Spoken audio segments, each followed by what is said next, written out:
And that's why you always use mouthwash after eating ass.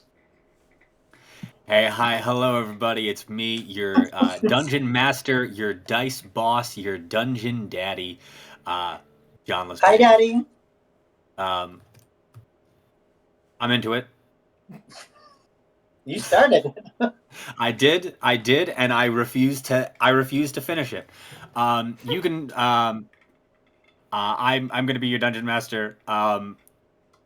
For this perpetually on the back foot because of how clever all of these horribly twisted and perverted fuckers are. You can find me on the Tickety Talks at the History Wizard and on Instagram at the _history_wizard. As always, we are going to be introducing our party members in the order of who I have a crush on. Unfortunately, Dylan's not here today. So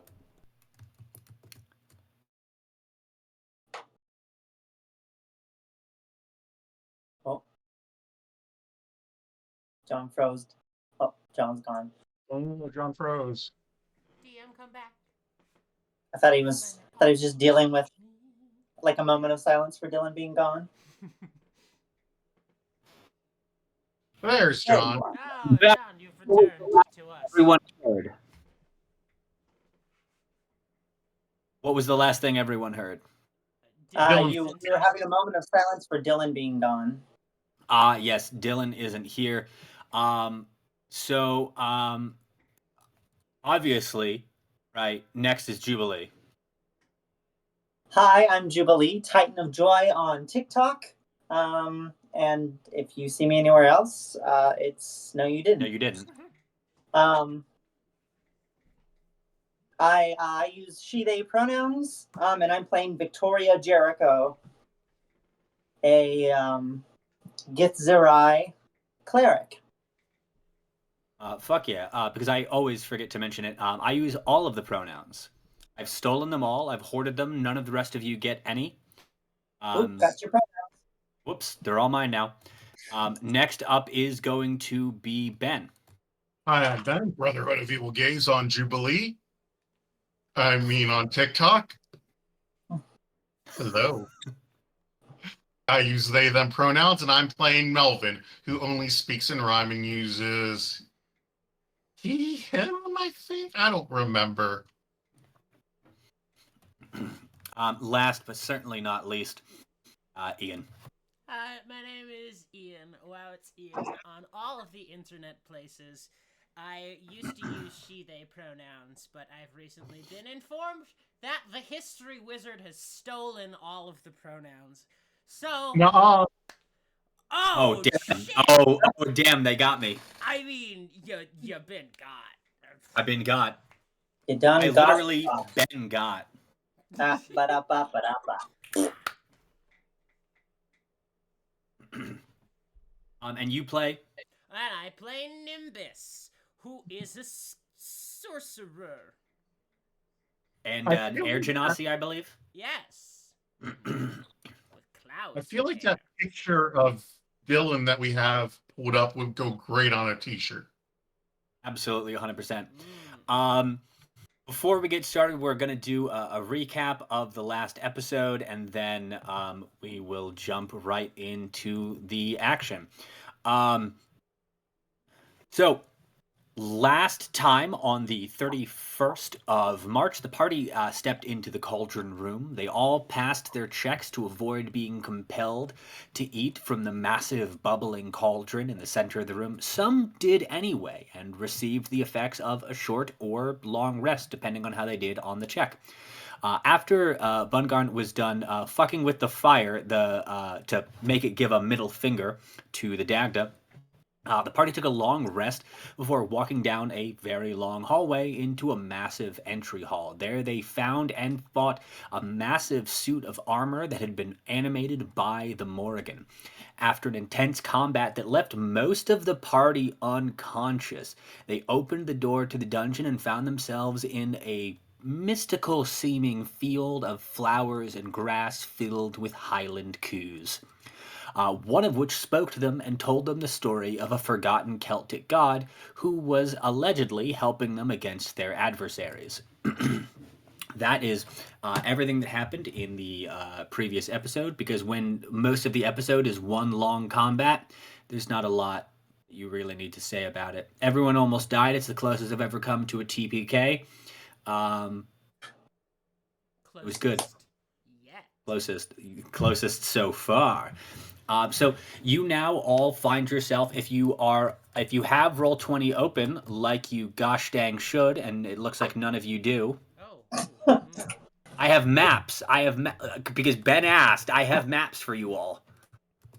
Oh, is now a good time to say that I didn't make a map layout for the missing 2 people?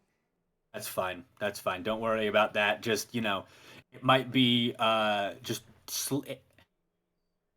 hopefully you won't come into combat in this episode, because I just put you through basically the first 4 episodes of this all being combat.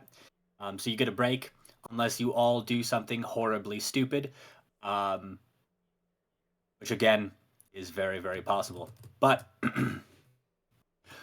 you all find yourselves in a wide open field. There are some hills and there are some ridges and there's beautiful flowers and heather and lavender all around. If you look behind yourselves, there is what looks like a hill that has a shorter than you remember it being door leading through it. If everyone would please roll me a perception or investigation check.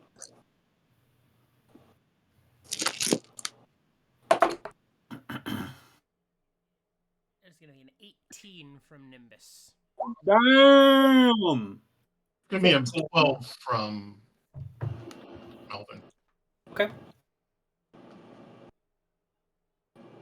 Victoria, my love? 15. 15, amazing.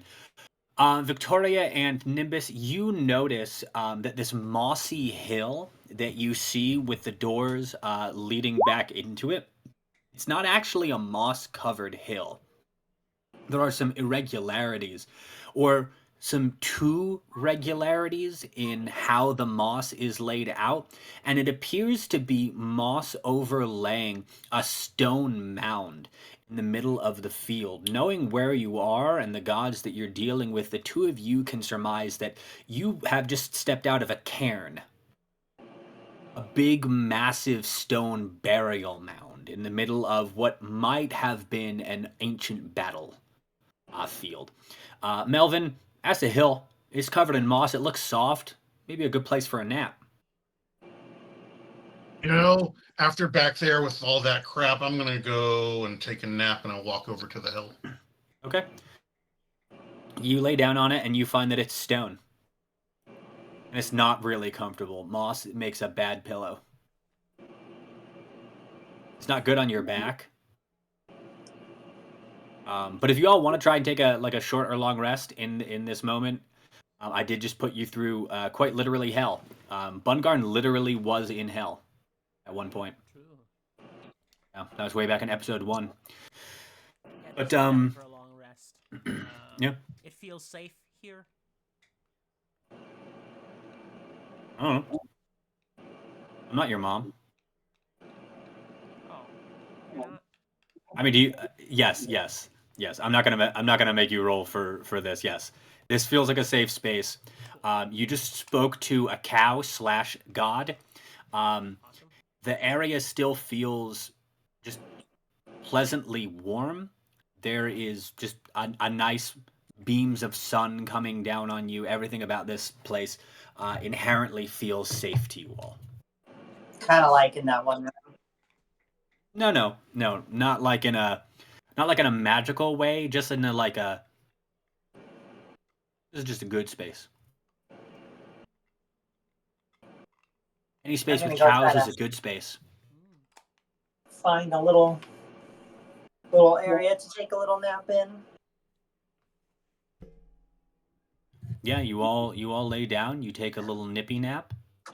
You wake up and you've got all of your health and all of your spell slots and all of your consumables back, and you're still in this field. So it's been 8 hours because that's how long rests work. So the sun is, starting to go down a little bit on the horizon. The quality of the light feels a little bit different at this point. When before it was warm and welcoming, like a good hug and some fresh baked cookies, now it just sort of seems like a spring day. Right? Like there's something different about this space, but you can't quite put your finger on it. It's still the same field. It's still got some cows. They're all now taking a nap out in there. So there are some dozy cows out in the field with some flowers and a big tree in the middle of it. Ahead of you, leading out of the door that you came through, is a dirt track. It's not. It's a. It's clearly a path. It's clearly a place that people have walked time and time again, but it doesn't look like a deliberately carved or cut path. It's almost like one of those, what are they called? Desire paths, where it's just people have walked here so many times that grass doesn't grow in that space anymore. And that path goes about 200 yards ahead, and then it splits and forks around a big old oak tree. And that is what you can see at this point in your adventure. I want to go pet one of the cows. Yeah, roll me an animal handling check.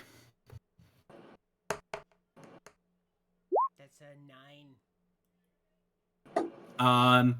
So you reach up, so you walk up to one of the sleepy dozy cows, and do you just like go right in for the pet, or do you like give it your hand to try and sniff? Yeah, I'll outreach a hand. Okay, so the cow, your fingers come under its nostrils, it sniffs a little bit, and then it jerks its head back at this new unfamiliar scent. You all do smell a little bit of death at this point. And so the cow is initially taken aback.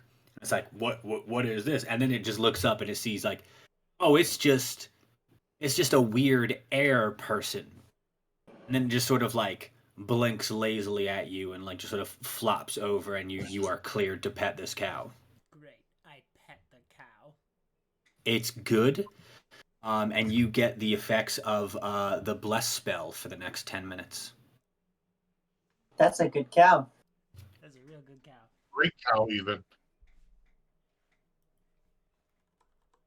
All cows are good cows.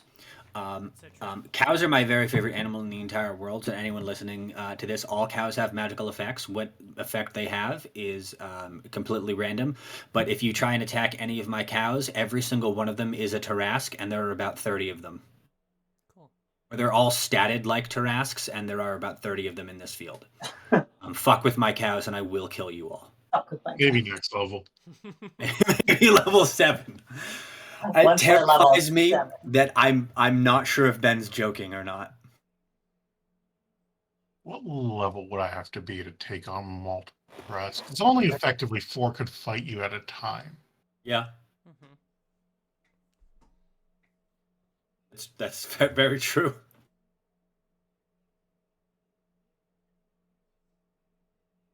It depends on whether or not your character has a flying speed. Because if you do, then you've got a distinct advantage already. It also depends on gear. Yep.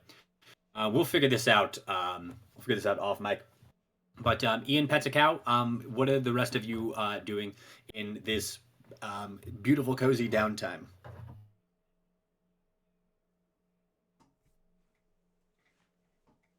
I'm gonna kind of poke around one of the moss covered. Are they doors? Oh no, it's just so a cairn is just like a big stone mound. Oh, It's made so like there That's are a the lot of thing that was places where the not tradition covered. of burial isn't like you don't like dig a hole into the rocky terrible soil. You just pile rocks on top of them. And so like this thing that you've walked out of was just a big massive stone cairn in the middle of this field. Victoria, what do you think's happening here? Are things as bad as we should fear? I assure you, I have no idea what's going on. Probably about Yeah, a let's lot. just state for the record that none of you know how you got there into the mausoleum. You remember, your lives. Like, you don't have amnesia. So you remember your lives and your times and your tribulations. You know that there is a particular god that you have a blood feud with, and you remember why, and all of these things are true. But at some point you died, question mark, and you woke up in a pile of dead bodies, and you don't know exactly when or how that happened. This place that we're in now, you said it feels safe, and it feels like we've met a weird cow god or what have you. So it did feel safe and like super good, and like this is like nothing can hurt you here in this space. Um, right, and that was before you went to sleep. Now it just feels like you're in a field. Cool. Does That this feeling of safety has gone, but there are still the cows. does this feel like the world that we know? Are we out in a field that just feels like a field, or does it feel weird like when we were You're just in a field now. Cool. Sorry you have to field so many questions. Victoria, you take 18 psychic damage. Yeah, that tracks. Bad joke. There's a big tree here. It's about 200. It's about 200 yards away. I want to go examine it. I want to see what the deal is with it. Okay, is everyone going with Nimbus to examine this tree? As we're going, I lean over to Victoria and I whisper in her ear, "That is some very fetching armor. That makes you look like certainly quite the charmer." Hell yeah. Yeah. Yeah, my,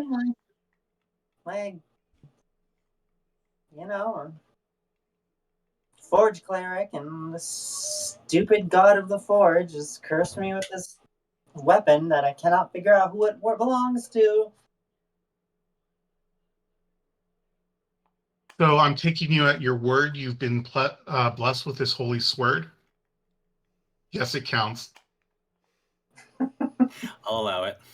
It's more of a war pick actually, but yeah. No, I made this, and it was supposed to be for the king of the prince of the Githzerai, but he wasn't worthy, and then they banished me, and so I have to figure out who the fuck this belongs to, and it's been very, very, very, very, very long time, and I haven't figured that out. I don't mean to pry, but may I? And I extend my hand towards the war pick. Yeah, no, you can use it. You just try to attune to it, and I don't know what's gonna happen. I don't Ben, do you want to try and attune to the war pick? Absolutely not. I start looking at it. This thing is very quite slick. You are skilled to make such a pick. Can I hand it back? Yeah, I fucking rule. Like,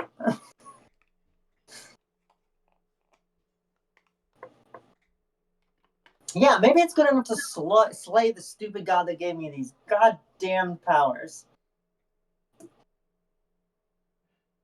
Or at least hurt them. Yeah, it must be odd being a Forge domain cleric when the goddess of like the Forge and crafting and fire has basically cursed you. Is that awkward when you like go to the forge to forge things? I mean, occasionally, if I get too into it or start like chanting, then I'll just feel Morgan's presence.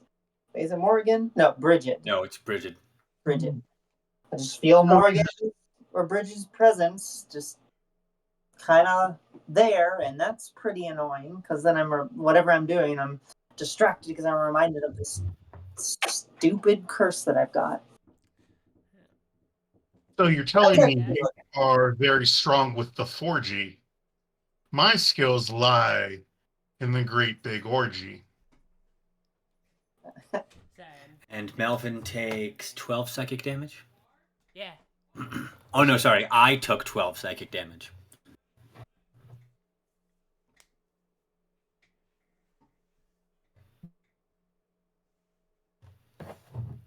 Worth it. Totally worth it. Yeah. Yeah, totally fair. Totally fair. I expect nothing else, and so is everyone's going up to investigate the tree? Yes. Okay. Okay. You arrive at the tree a little bit later. Ian, you were the one who initiated this. So, in what way are you trying to investigate this tree? It's big. It's like a giant tree. The three of you holding hands could not hug it, and it is a good 50, 60 feet high. Yeah. Does it? It's a larger than average tree. Is it? Thank you, Gage. Thank you. Murder made me food and brought me food. Oh, now I'm hungry. Thank you for feeding me in, roommate. I'd love to maybe do an Arcana check, see if there's anything magical about this tree. Yeah, sure. Go ahead. Roll me that Arcana. Arcana. Give me that Arcanine check. That is a natural 20 for a dirty 24. Damn. Overnight. So this there is something distinctly magical about this tree. It feels holy in some way, but even with a natural 20, that's all that you can tell about it. Okay. This tree is holy in some way, shape, or form, but you can't tell distinctly how or why. Would anyone else like to try any kind of investigation on this tree?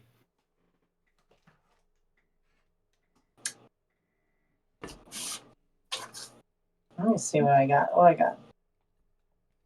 Medicine, perception, athletics. You could do nature, survival, investigation, religion, arcana.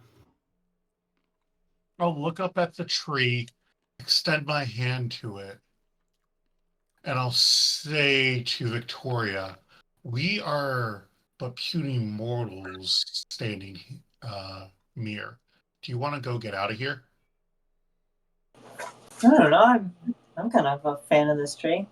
I'm gonna try a perception check.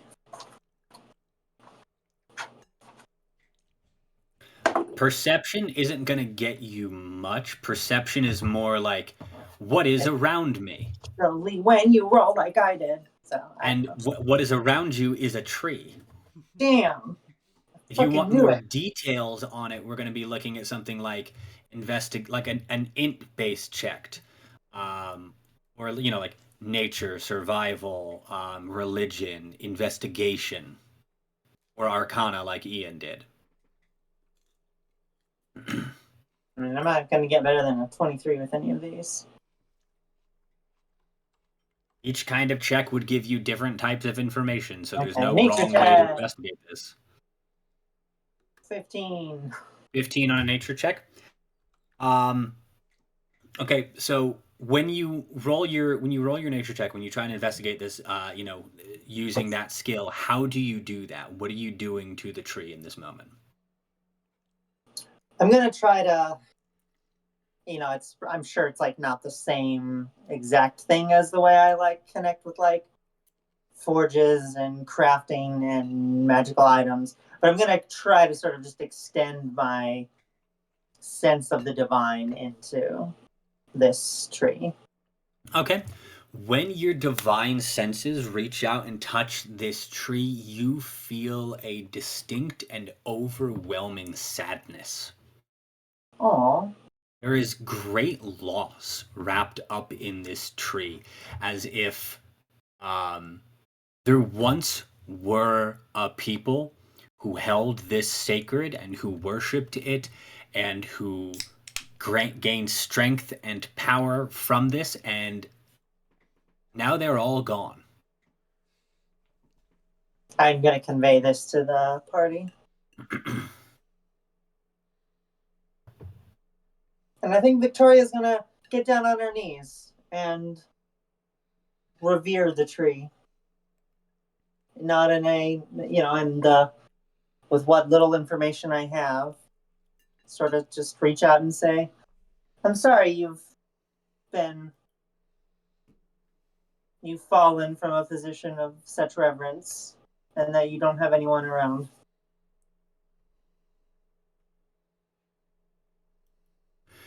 You feel a very brief and very slight sense of connection with this tree. As if as you're reaching out to it, it is trying to reach out to you, but you're unable to fully bridge that connection.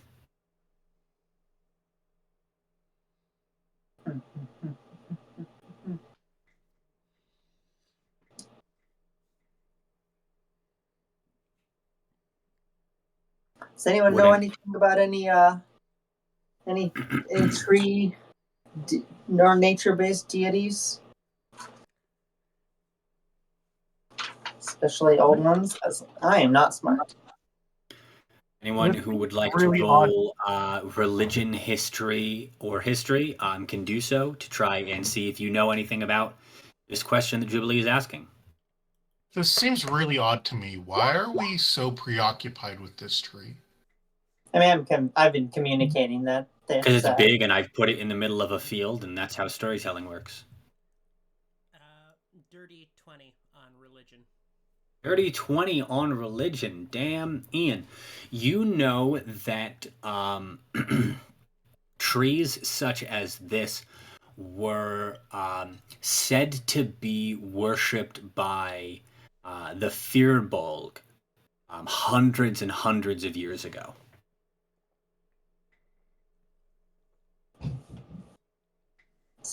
Which seems odd when you remember that Aurora is from a tundra.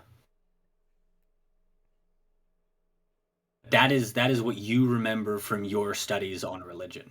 Aurora's taking such a nice nap over there. I don't think we should wake her up. Very important to let people take their little nippy naps. Aurora, what can you tell us about this tree? Oh, shh. Oh, damn it, she's still napping. She's sleeping. You just hear. I love my mom.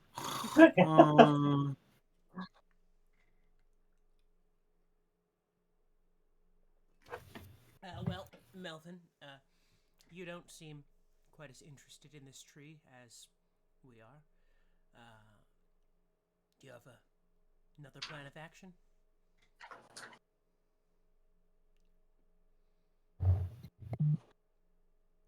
We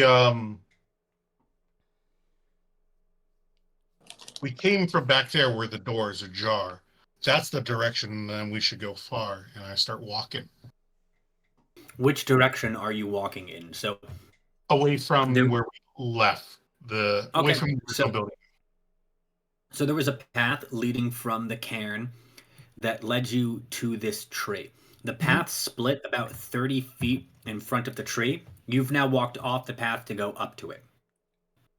When the path split around the tree, it went to the left and it went to the right, right? What you can see from the sun overhead as the east and the west, right? The sun is now dipping down towards the west. You are in the later half of the day, although not by much. On the other side of the tree, about another 100 yards ahead of you, it appears to be a steep drop-off, like a cliff of some kind. So which direction are you walking in? Towards the cliff. Okay. You walk forwards towards the cliff.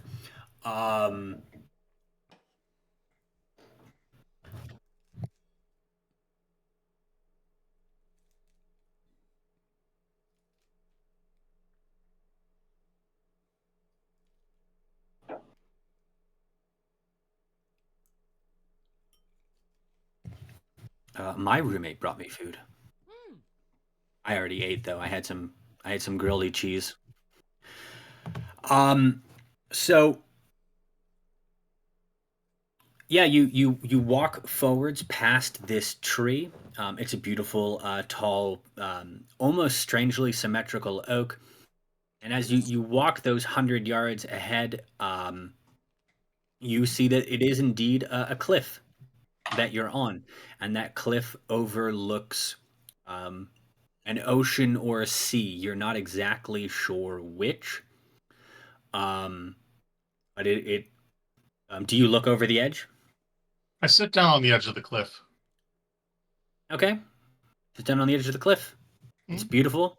The view is breathtaking. You see clear blue, or not like clear blue like tropical, but like a good, like solid, like Atlantic blue, right? Just going out all the way clear to the horizon. What do you do now? Here, it's a good view. Hmm.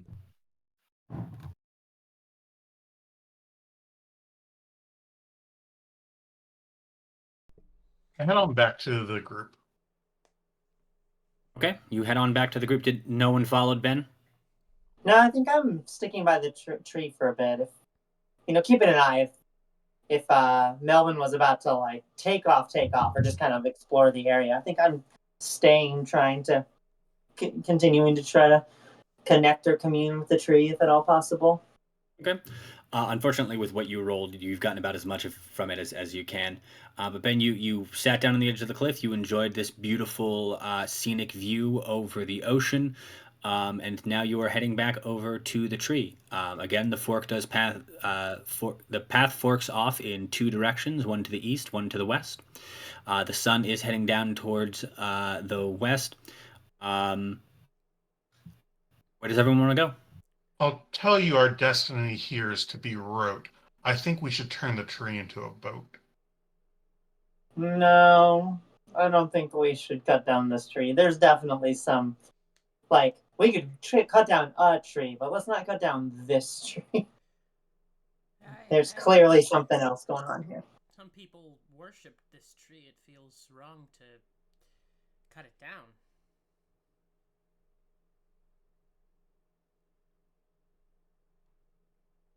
Did you see anything out across the water? Island, land, something that we might need a boat to get to?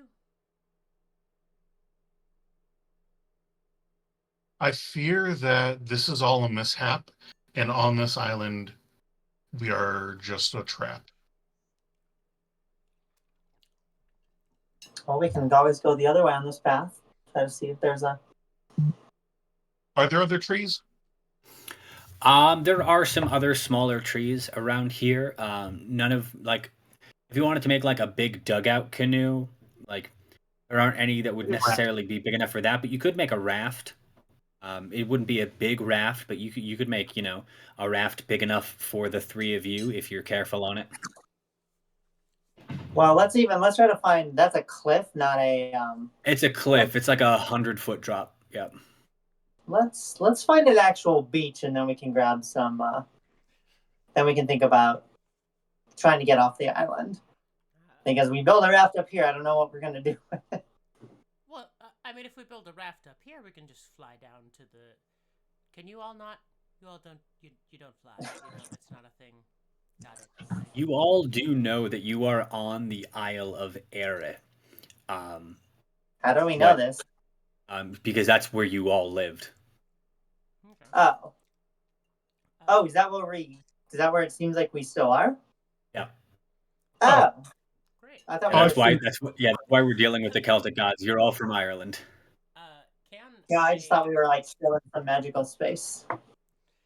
can Nope. I would love to try and fly up as high as I can to try and see if I can get a glimpse out at the land, any landmarks or anything around us, where the road leads, any cities, anything. Yeah.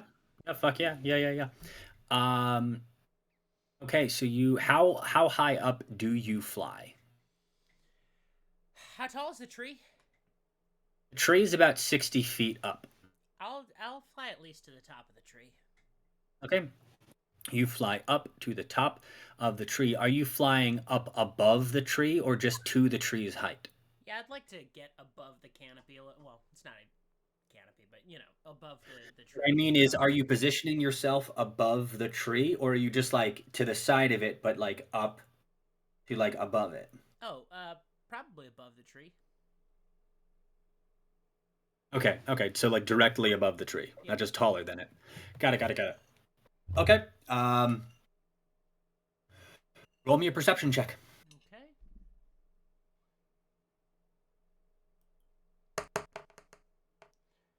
Oh wow, that's a natural 20 for a dirty 22.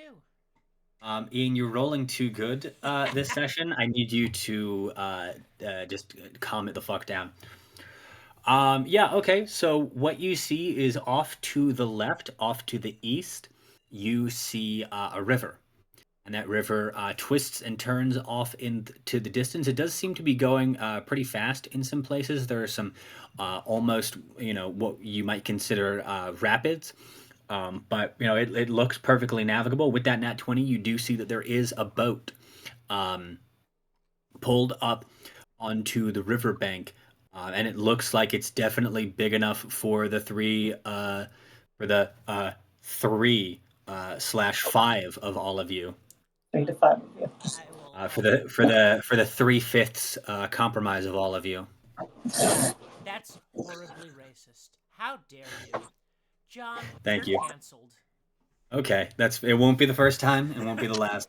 Off to the west, you see a slightly more robust, if muddier, dirt track that heads off into another stand of trees. Off to the east, down the river, you can't really see any real signs of civilization, but it twists and turns a lot, and it appears to go on for a while, so it might just be out of sight. Off to the west, you do see some signs of chimney smoke. Some simple, easily recognizable, column plumes of smoke going up into the air. So it depends on what you're looking to do right now. The river could definitely take you far away from where you are right now, but if you're looking for people, you're gonna find them easier off to the west. Yeah, I'll fly back down Um, and Ian, relay. do me a favor though, and make a Constitution saving throw. Oh yeah, absolutely. Yeah. Ooh, love that. That's gonna be a 14. So a big fuck off raven comes and it just you've been so focused on the surrounding environs that you didn't notice this big fuck off raven. It comes and it does crash into you. Um, you are going to fall into the tree. Okay.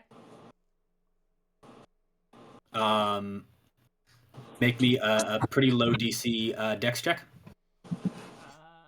Just a check or a save. Save. Thank you. Save. Yeah. That's a dirty 20.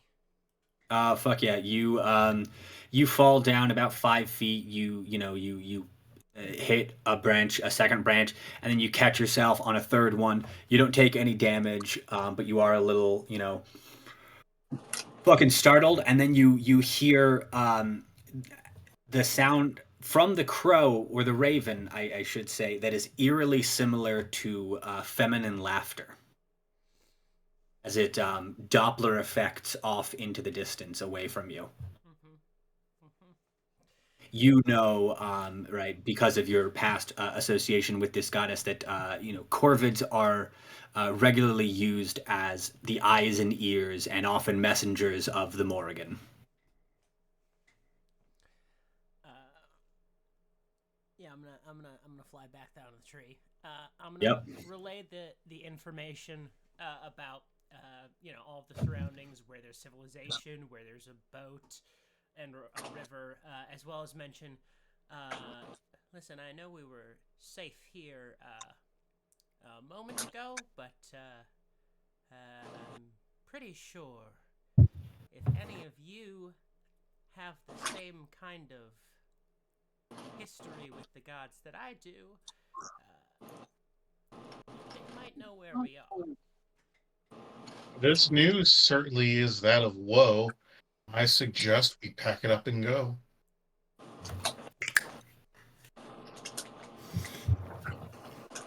My vote Which Yeah. direction? Oh, go ahead. my vote is towards civilization, though. Melvin, I know you were very interested in a boat, and there is a boat here. Go on, little prawn. Ben, take inspiration for that. That was just, I liked that so much that I'm just going to give you a point. I can't say I know where the river leads, but it seems to go a ways. Actually, Ian, slight retcon from when you're up top. Roll me a survival check real quick. Survival check. Yeah, Sure yeah, yeah. can. This is to give you like a lay of the land to let you try and figure out. Because you're 60 feet up, you should be able to get a decent beat on roughly where you are. That's an 18 survival check. Fuck. Okay, yeah, you're down near the south, near the cliffs of Moher, the Okay. cliffs of Insanity from the Princess Bride. Yes. You know that that river is going to lead you. It's going to lead you northeast for a bit, and it's going to take you, um, you know, away from major Irish cities. But you should find some, villages around the river. Easily within 6-8 hours worth of at the maximum of boat travel. There's a lot of villages along rivers. Would I, or having relayed the information of where we are, any of the other members of the party, like, know what that nearby civilization might be? Like, is it a town that we might know? If the two of you would like to try and roll me a survival or history check, you're more than welcome to. 2. Okay. You don't know shit. You have a concussion actually. In that last What's fight. a city?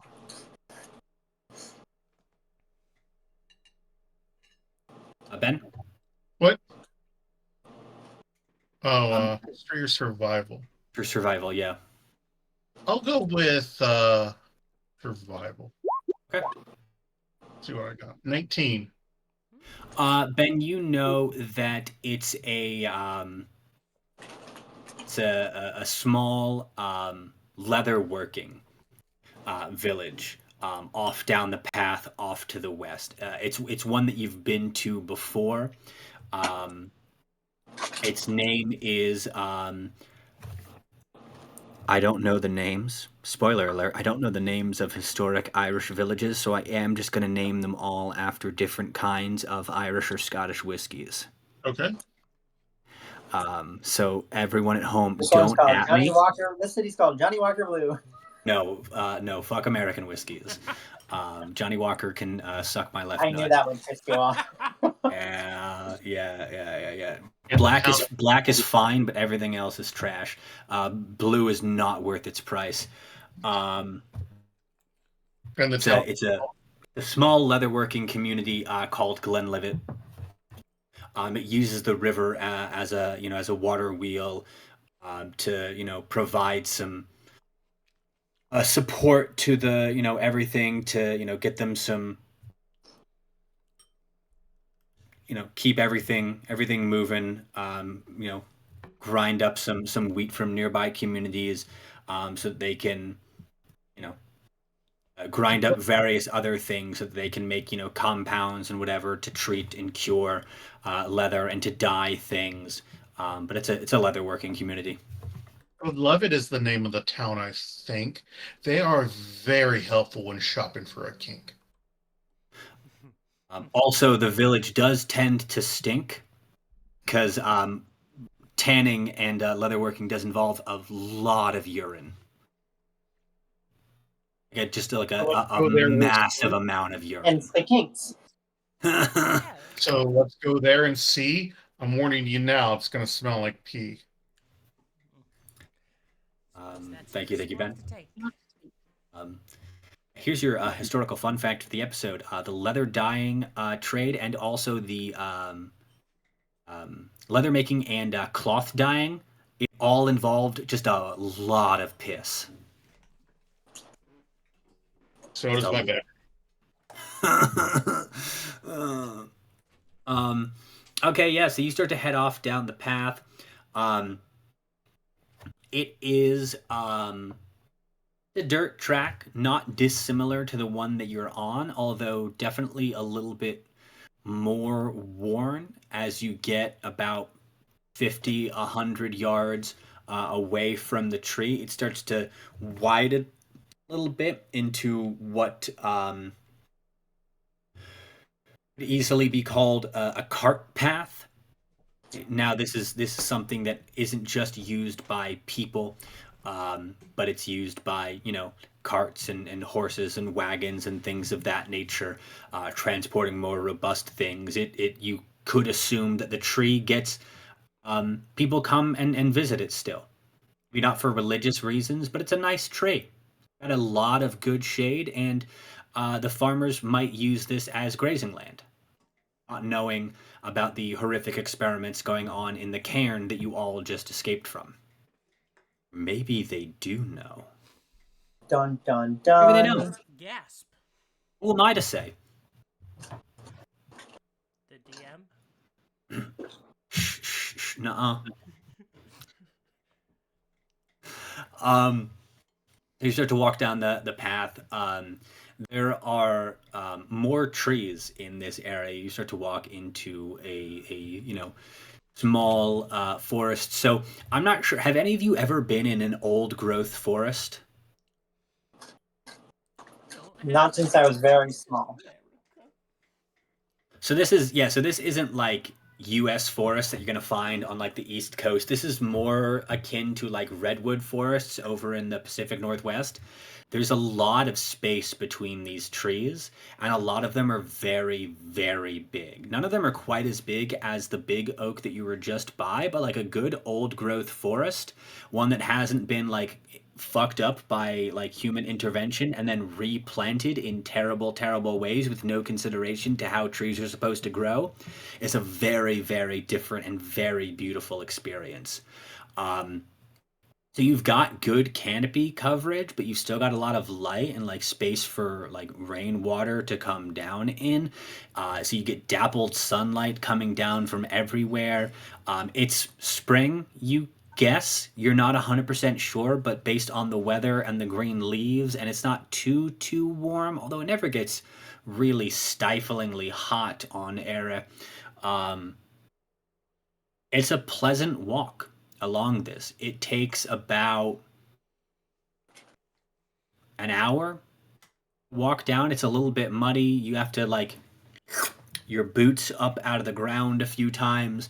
But the mud only really lasts for maybe the first quarter mile, and after that, it's just a pleasant walk through the woods. Um, how are all of your characters feeling at this point in the journey? You have this has all taken place in the past, not counting your long rest of 8 hours. You have not even been awake a day. Has not no wait, did you take a long rest in the Yeah. It's been about exactly 1 day since you woke up in a pile of dead bodies. So how's everyone feeling right now in character? Nimbus, I know we have known each other for only a few hours, but I do have some questions about your powers. It seems that they're connected to the weather, judging by the fact you're often flying like a feather. Yes, yeah, that's true. My family really draws our power from nature, but from the chaotic, swirling parts of nature, the storms, the rain, the thunder, the clouds. Dad stuck his dick in a tornado once. I'm sorry, I ruined the moment. You get your power from the storm? Cheerio, that's some good form. about you, Melvin? What's your story?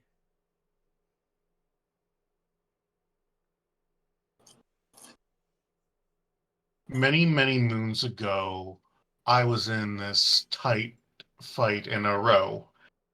Then I was cursed to speak with time, and now all my words come out as rhyme. Then I got this sword from a stone, and there's this one god whom I shall dethrone. Sometimes I wonder why Ben has so many pauses before speaking, because I'm like, that doesn't sound like Ben. Ben's always quick on it. And then I remember that Ben is only ever speaking in rhyme. Now, the fact that the pauses are so small is actually very impressive. Also, it's part of the character. Character's much more deliberate than I am. It's fair. That's fair. And I appreciate it very, very much.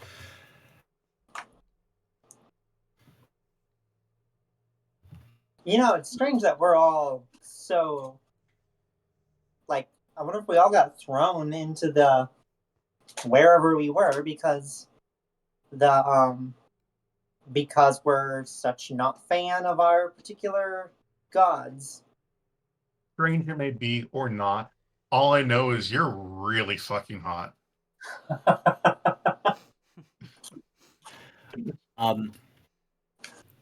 In this moment, as you're walking along and you're talking about who you are and where you've come from and your relationship with your gods, you all notice these holes in your memory that I mentioned to you all earlier about how you don't know how you died or wound up in that pile of dead bodies from episode one. So anyone who would like to, anyone who feels like their characters would search for this information can roll me a wisdom check, not a saving throw, a check, to see if you can remember anything additional about your circumstances. Sure. Hell yeah, wisdom, let's go. Oh, that's a 19 plus 4. 23. That's a 14. That's a Okay. 10. Okay. Silvery bars.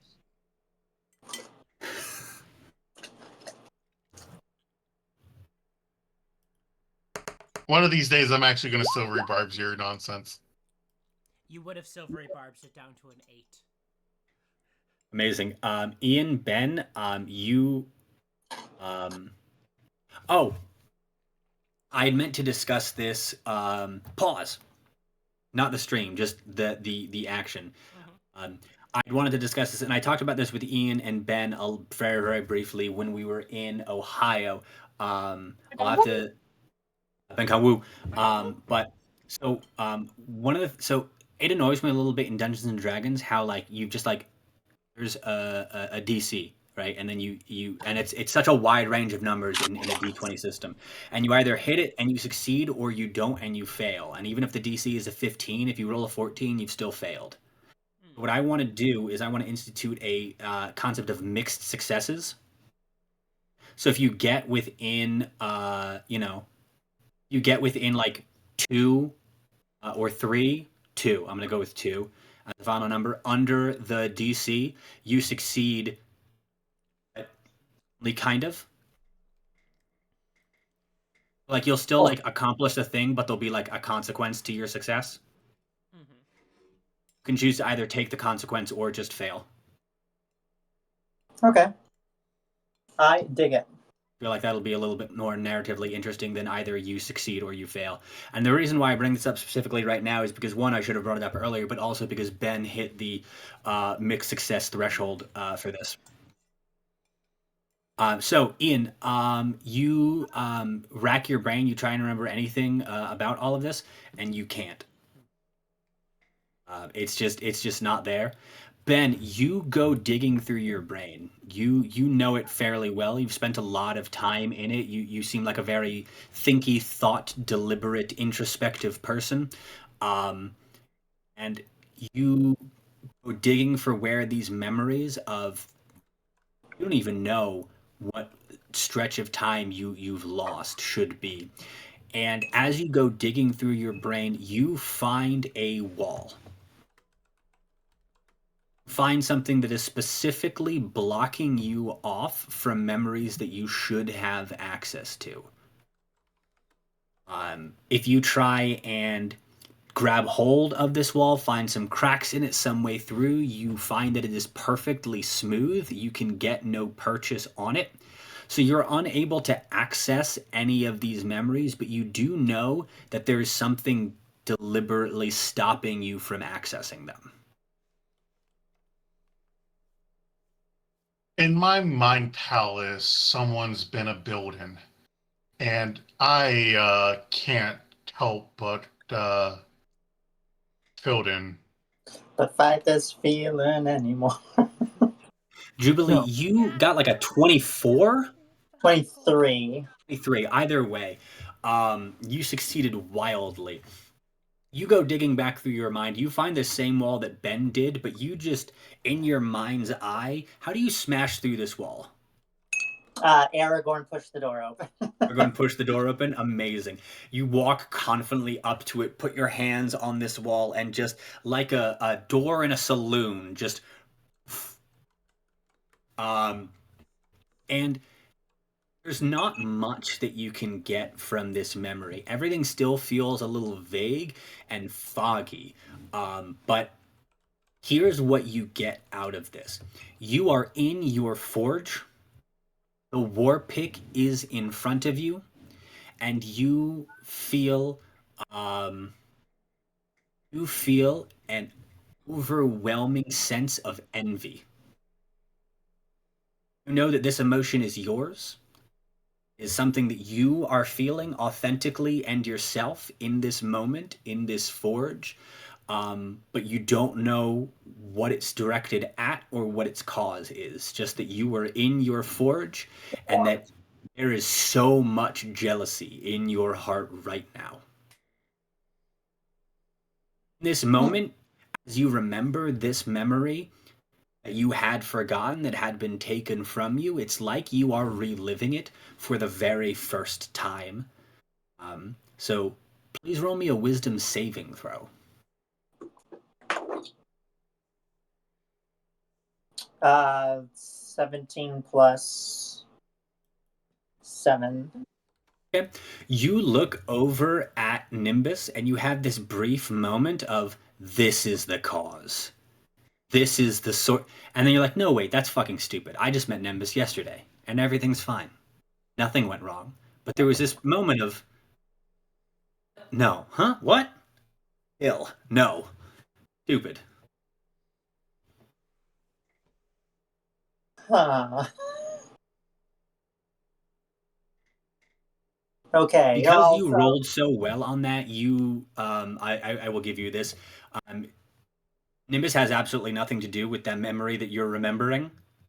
Was the fact that you were reliving a very potent emotion, basically for the first time again, and Nimbus is who you happened to see in that moment that made you react that way.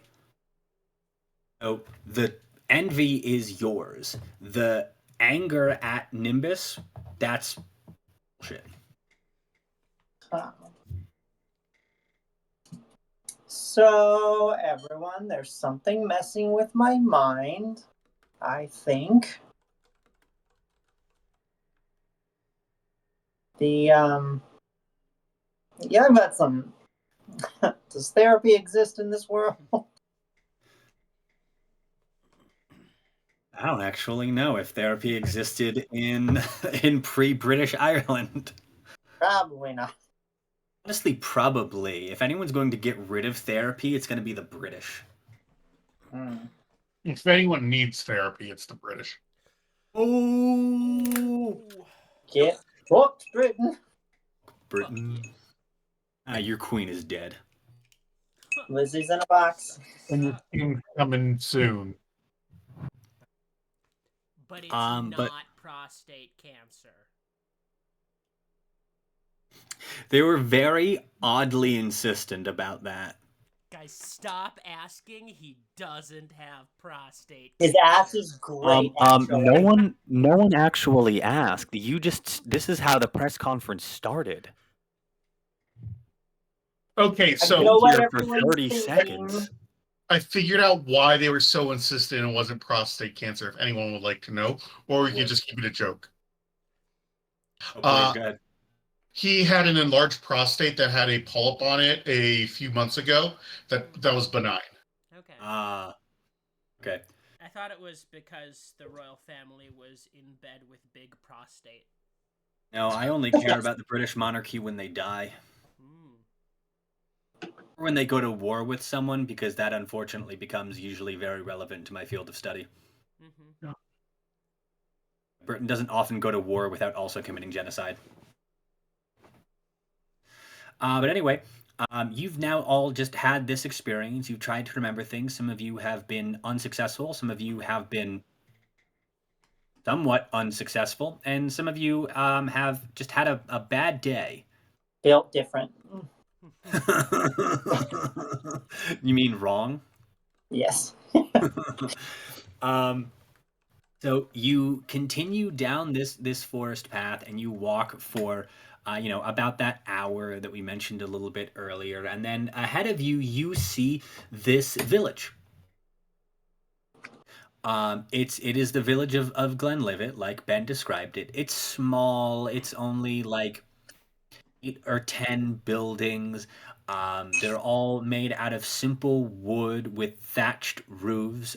It's well made thatch, although there is some moss growing on some of the roofs. There's going to be a need for some repair work soon. And then there is that smell. You are walking, you're downwind of the town as you walk towards it, of the village.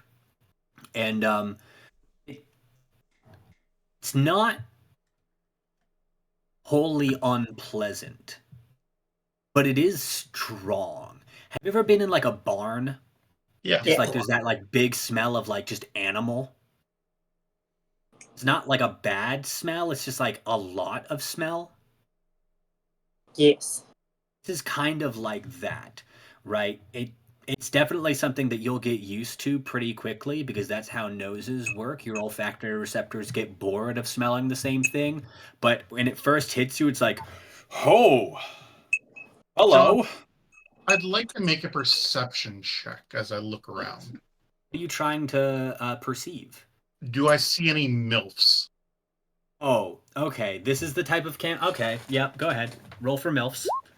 18. Or do I see any MILFs? You roll for MILF. You do, in fact. He's rolling to detect MILFs. You see.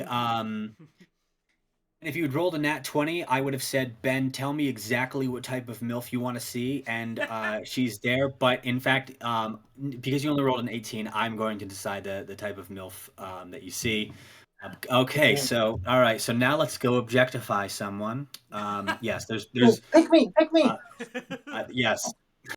You see a MILF that looks strangely exactly like a Titan of Joy on TikTok. Whoa. I love her. She's carrying just like a big old roll of like cure dried leather over her shoulder, wearing just like a nice simple homespun dress, hair pulled back in a ponytail, and she's walking across the front of the village heading over to what appears to be a storage shed. I whisper to Nimbus, in this town no coin we should pilfer. Over at 3 o'clock, I spot a milfer.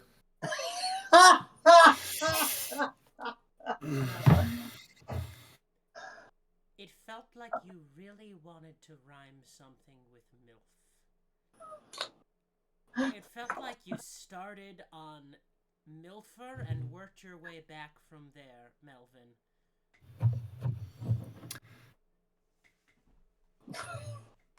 So for Ben's bad jokes, it feels like a D12 of psychic damage is what I should be taking each time. Does that sound right? Ben, does that feel right for your bad jokes, a D12? I was thinking 3d4. D4? Okay, all right. I take 9 psychic damage from that. If we hit my HP, which I won't tell you what it is, the episode will just end. Oh yeah, awesome. But I do agree, Melvin. We shouldn't steal from anyone in this town. That was my takeaway from that sentence. Victoria And looks what's at the second part? the milk. Have you no heart?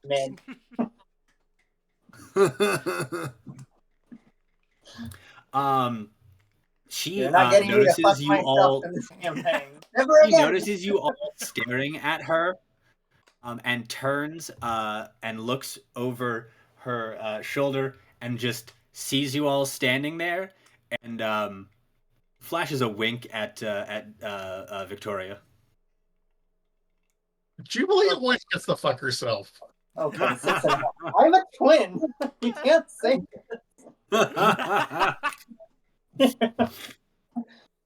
okay, she's alright. Yes, I'm gonna make you love yourself by having you have to flirt with an NPC that looks exactly like you. I'm gonna make you love yourself all night long. Welcome to therapy. Horny therapy. It's not an Oedipus complex if it's yourself.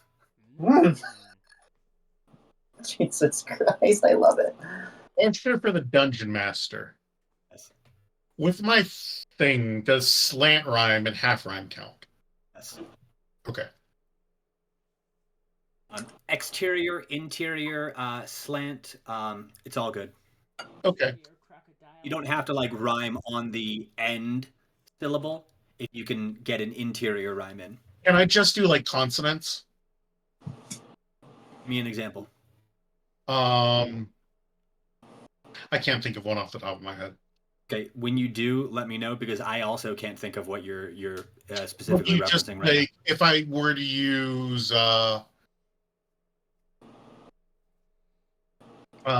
Melvin moves mills melodically.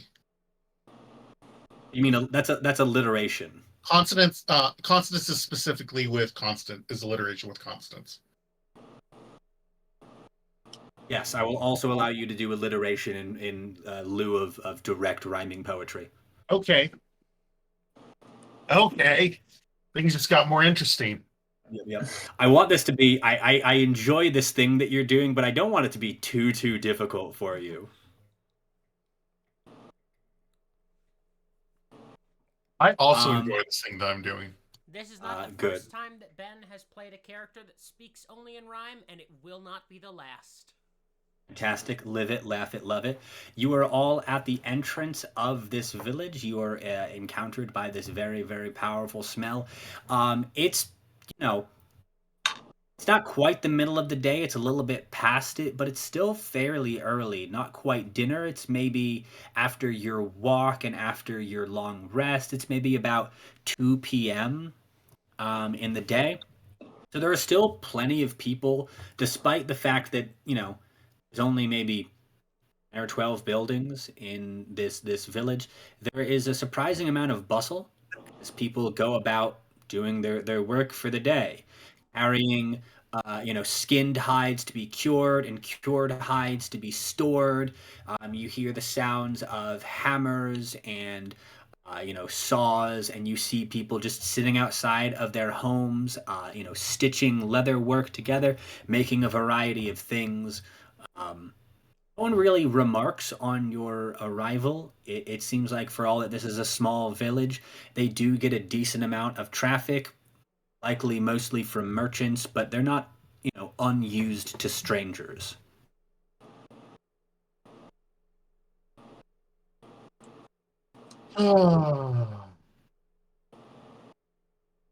Nimbus Victoria, we sure have come quite far. Maybe we should go settle down at a bar. I love that idea. Fantastic. Yeah, there is a small bar in the town. There's not like an inn per se. The village isn't really big enough to warrant one. But there is a, it wouldn't even be quite a tavern so much as it's just like a common room. But there is some so do you just sort of wander around trying to like find it, or do you ask someone for where to find it? You probably ask someone, be like, "You got ask any?" the MILF. Oh, I don't know if I have the guts to talk to her. Yes, we ask the MILF. Yes, the MILF. Okay, roleplay it. Who does it, and how do you say it? You all want me to go talk to myself? No, I got this one. My day has been quite the sink. I'm really needing a drink. If you could help me, even from afar, can you point me in the direction of the nearest bar? Well, all right. Let's see. Um, First of all, I feel like it'd be rude if I did not at least introduce myself. My name is Melina. What is your name, fine sir? My name is Mel. I'm, kind of rhymes with Bell. Amazing. Your name's Mel. My name's Mel. We got so much in common. And you, darling, with the floating hair. Hi, my name is Nimbus.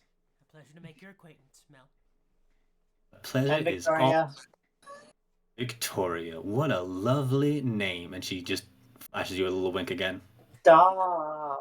So we don't quite have y'all ain't from around here. I assume based on the fact that I know everyone in this town and I don't know all of you.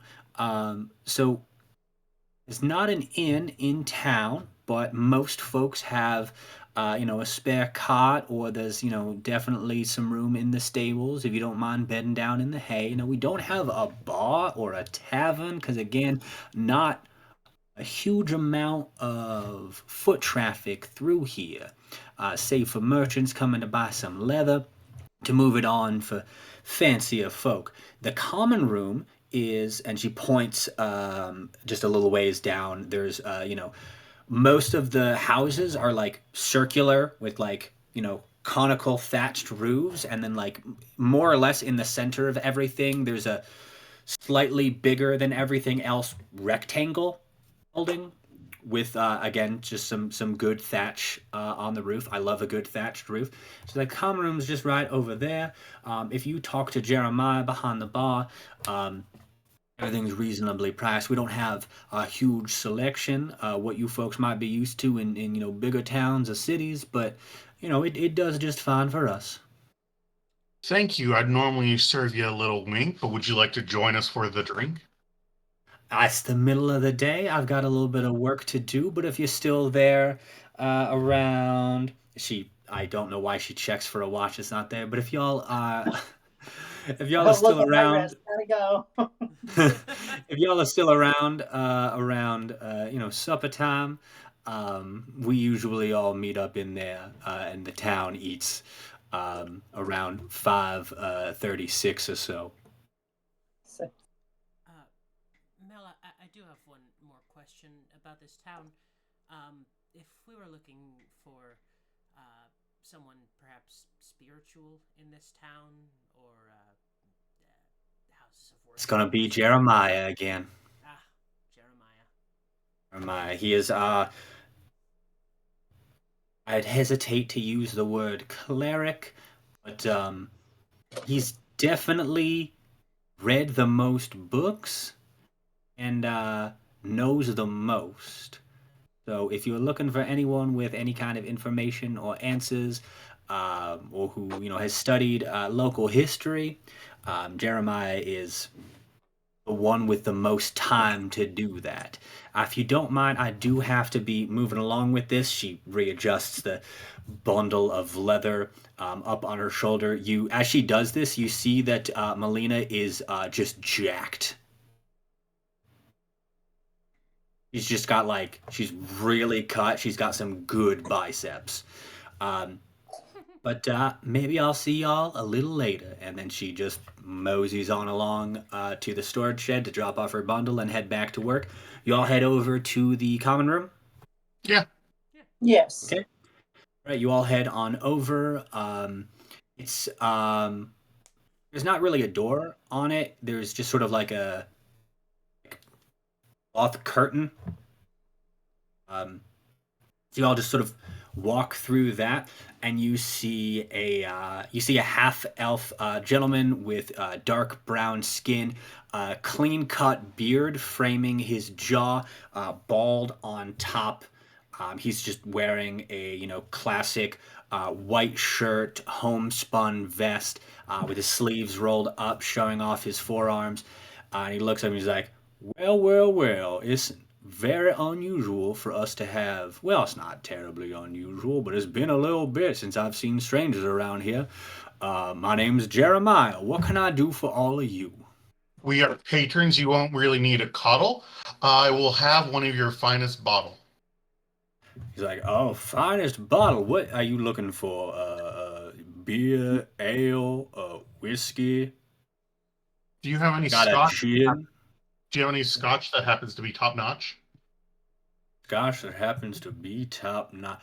I do happen to have one bottle of the good stuff for when you know the local alderman comes in to talk to the big merchant caravans. But you've got the gold. Oh, It's sold. Nice. And he flashes you a wink, Melvin. ooh. What is the price for this bottle that's supposedly nice? Um, what would be reasonable price for like just a bottle of good whiskey in Surely that's in the It player's is. handbook.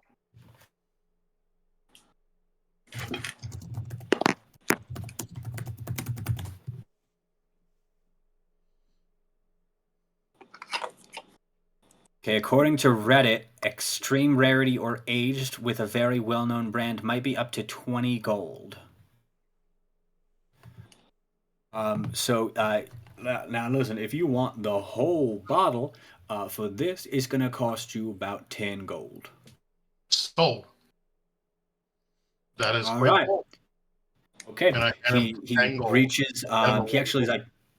He's like, all right, give me one second. I don't keep it underneath the bar. It's needed so infrequently, and he goes into the back.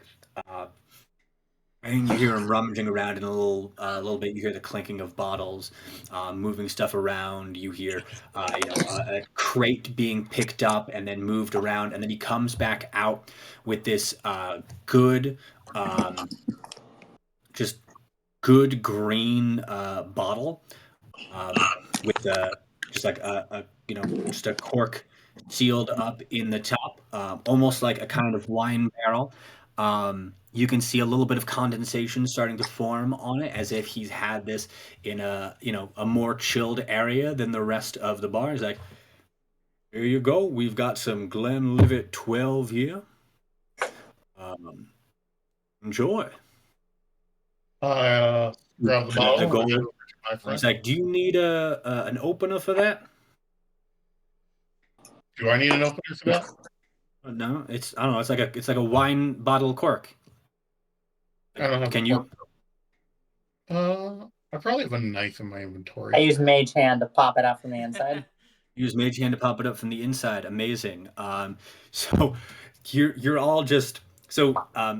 What does your hand do when you cast Mage Hand? Because there's got to be a somatic component to this. So what does it look like when you cast Mage Hand? Just a bottle has been put down on the counter, and you're just gonna finger it from the inside. Just So what does gonna that look start like? finger blasting it from. Amazing. I And so expect- Jeremiah Put just on my looks, fingers first. and he puts the bottle down on the ground, and then he just sees you going like, "Mm?" The cork just goes, well, I'll be damned. And then he reaches underneath the bar and he pulls out just 1, 2, 3. He just pulls out some highball glasses. John, I think you may have a problem. No, I just never. I have ADHD and I never put my glasses down in the kitchen. Sure. Hashtag relatable content. I motion for everyone to come gather out. Come on, join this. This is a game you won't want to miss. Okay. You're gonna play a drinking game with your companions? Yes. Oh yeah. Amazing. Yeah, there are some simple round tables out around in the space. Most of them appear to be able to fit anywhere from 4 to 8 people. If you don't mind getting a little bit close, there are several of them, so it's very easy. And then no one's here at this point. Everyone's off working, and there doesn't appear to be any visitors in from outside, save for yourselves. So it's find a space. Go ahead and play your game.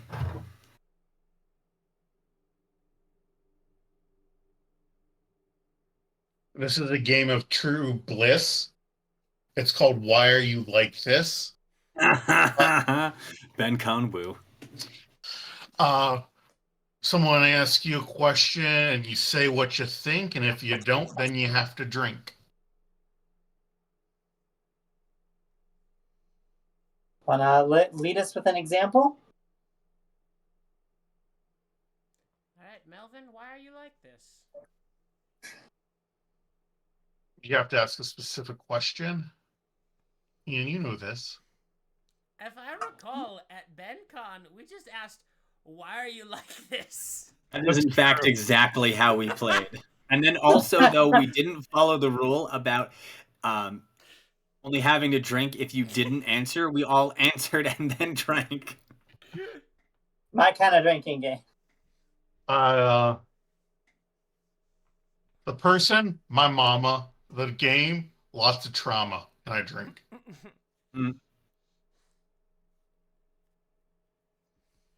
Amazing. All right, yeah. Sorry, I missed. Why are you like this?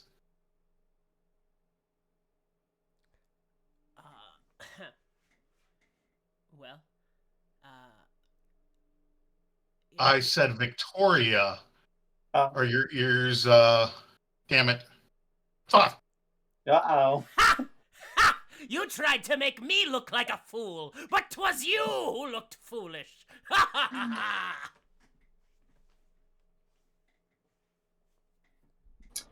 Why am I like this? She picks up the shot of whiskey and goes, frankly, old age and unrequited rage. And does the shot. You're doing my bit? I like it. Not Melvin. Nimbus, why are you like this? Bottle. Well, it appears we all have taken issue with one god or another. I was under the impression that the gods had already taken everything they were going to from me. That didn't rhyme. I was like, that's not fun. Nimbus, do you break the rules and drink anyway, or? Yeah, Nimbus drinks. Okay. If you keep doing this, and the longer this keeps going on, you will need to start making Constitution saving throws, but none of you are such lightweights that one shot is going to do you in. Nimbus, who's like this, and why are they? Oh, what's the bartender's name? Jeremiah. Jeremiah, why are you like this? Jeremiah comes out from behind the bar, and he says, didn't know that I was gonna be in. You know what? Fine. There's no one else here. Hell yeah, brother. Only 5 books in this entire village. I've read them all 30 times because I get bored very easily. But being the most educated person and the only one who knows what 2 fingers of rye means, I get stuck here all day, and it's boring. And then he just it's a long pull of the bottle. He poured himself like a full double. Swallows it without even a grimace. And then he puts it down in the center of the table. He's like, I never actually asked any of your names. Victoria. Well, call me Mel. Mel, we got a Mel here in the village. What a coinkydink. Mel, why are you like this? You see, back when I was in my weakest hour, I reached out seeking great power. So to me came a star of falling, and I sensed that that was my calling. To follow it, I did, and sure enough, the power started initially hid. For days and days did I detract, and I did grow tired, and I got a sweaty sack. until eventually, throughout all this mire, I did bond with this sword in some fire. And now I have this piece of me sworn to a god that is forlorn. Well, damn. That's Some shit. damn. Ben, do you take a drink? Yeah. Okay, roll me a. The DC is going to be pretty low, but roll me a Constitution saving throw. Alrighty. The 15? You're fine. I'm getting better at the rhyme thing. Practice makes progress. Mm-hmm.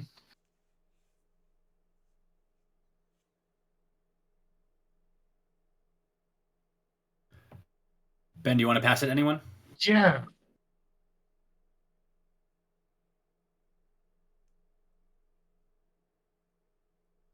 I wanted to pass it to Bungarn, but Bungarn's not here right now. That's true.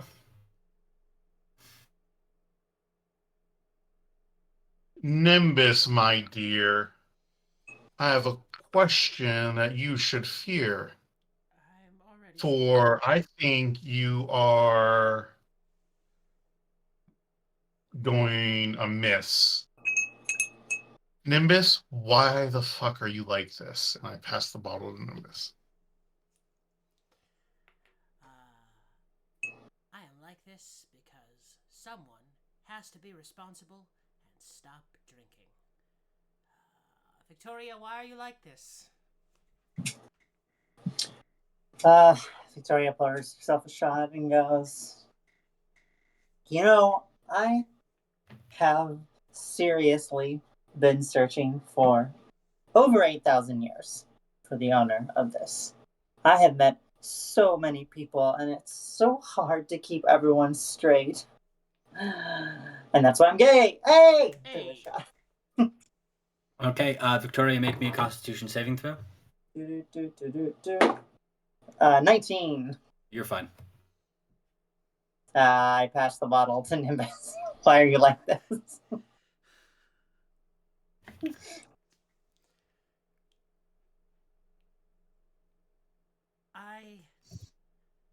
I'm like this for reasons. God, I don't like this game, guys. Nimbus pours a shot. Drinks it.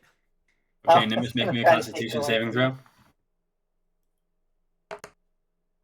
That's a 19. Yeah, you're fine. Melvin, why are you like this? We can just drink. I don't have to play this game. It's gonna make you sad, darling. I'm getting southern as I drink, I guess. That's the problem with having a southern accent on stream is that well, I'll be sad if we're drinking or not. So, why not let everybody else play the game?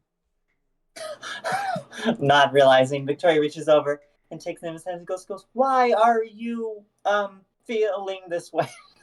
Wait, are we just doing the game again?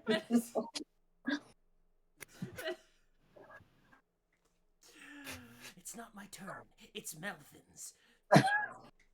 I pour myself a drink.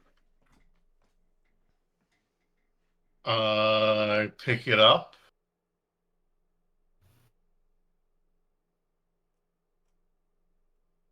It's been one hell of a year. How the fuck did I get here? And I shoot it back. roll me a Constitution saving throw. No. Yeah, huh? Oh shit. I'm getting better at this. 13. Ben, you are a little bit tipsy now.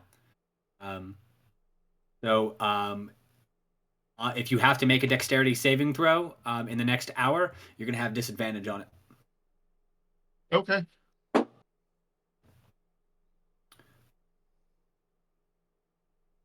No one's passed it to Victoria in a little bit. It's just been going back and forth. Why are you like this? Oh God. You know, who was it? Who had the idea? Victoria, you had that wonderful idea that we could stop playing this game and just drink. Who likes that idea? Where we stop sharing our deep dark secrets. Raise your hands. I'll drink. Pour me a shot there, little one. Are you little? How tall is Victoria? I don't know. I should know.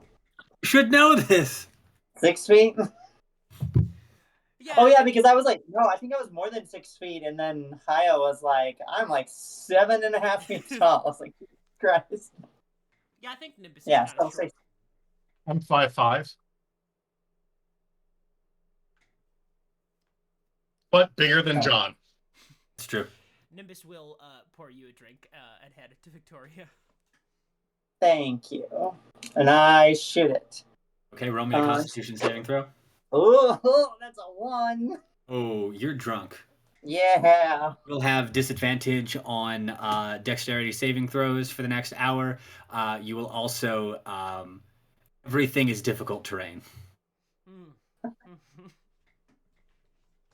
Where's that milk? Oh no. You do have bless on you think you have bless on charisma saving throws also. Amazing. You think you have advantage on charisma saving throws. You don't. But I'm not going to tell you exactly how that's going to play out if you want to mess with that mechanic. This is bullshit. I'm more charming when I do. But Victoria is okay, so Melvin and Victoria have both had 3 drinks. Nimbus, I think that you've only had 2 so far. Yeah. Okay. Are you going band for band with your comrades? Oh no, Nimbus has called it. Okay, fair. Melvin and Victoria, there's still 1, 2, 3, 6, 8. There's about 6 or 7 shots left in this bottle. There's usually 26 shots in a bottle. There. Yeah. What size bottle is it? a shot's about an ounce. Then yeah, fifth would have about 25, 26.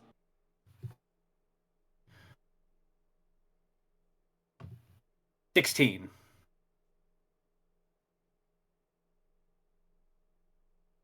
16 shots in a 750 ml bottle. So you've had 1, 2, 3, 4, 5, 6, 7, 8. And then Jeremiah had 1. And Jeremiah had 1. So 7. I was right.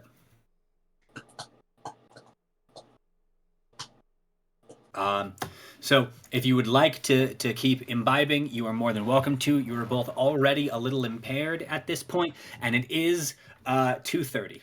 Yeah, The afternoon. I think I'm going to slow down. You all took all 30 minutes. all have just been sort of just going hard on this for a bit. If you'd like as Melina mentioned earlier, the rest of the town usually shows up in the common room.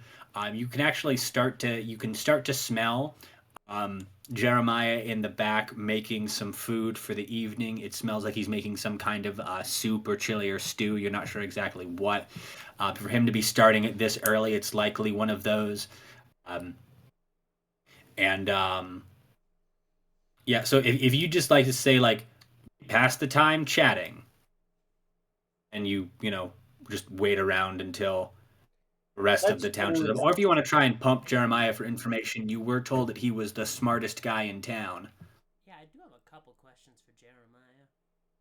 Yeah, I mean, he's making some kind of stew or like whatever. So, as we remember from BenCon, it is the type of thing that can be left unattended for long stretches of time. It's stew at BenCon. You're well read in this town. I'm well read for this town. But yes. Do you know much about I don't know, religious stories, myths, that kind of thing? Books about the gods. I'd be willing to say I know damn well every bit of folklore from the surrounding towns, and from here particularly. The gods, I know a fair amount. What are you